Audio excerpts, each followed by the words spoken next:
દર્શક મિત્રો, daily body ન્યૂઝમાં આપનું હાર્દિક સ્વાગત કરું છું. મહિઉદ્દીન ખત્રી. દર્શક મિત્રો, જે રીતે આજે 9 ઓગસ્ટ વિશ્વ આદિવાસી દિવસની ઉજવણી થઈ રહી છે અને અત્યારે મુસ્લિમ સમાજ દ્વારા જે આદિવાસી સમાજનું છે તે ભવ્ય સ્વાગત કરવામાં આવ્યું છે અને સોડા અને પાણીની બોટલનું આયોજન કરવામાં આવી રહ્યું છે. તમે જોઈ શકો છો અત્યારે મુસ્લિમ સમાજ અહીંયા ઉપસ્થિત છે. તો શું કહેશો, આજે વિશ્વ આદિવાસી દિવસ છે અને અત્યારે મુસ્લિમ સમાજ અહીંયા હાજર છે.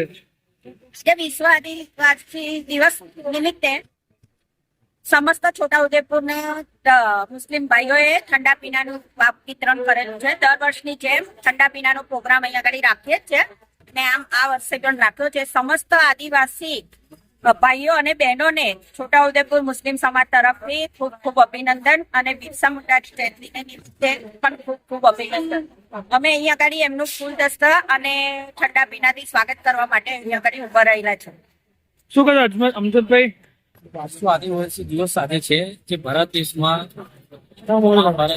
તમામ ઓલ ઇન્ડિયામાં તમામ મારા આદિવાસી ભાઈઓ છોટાઉદેપુર જિલ્લામાં નગરના તમામ મારા આદિવાસી ભાઈઓને વિશ્વ આદિવાસી દિવસની શુભકામના.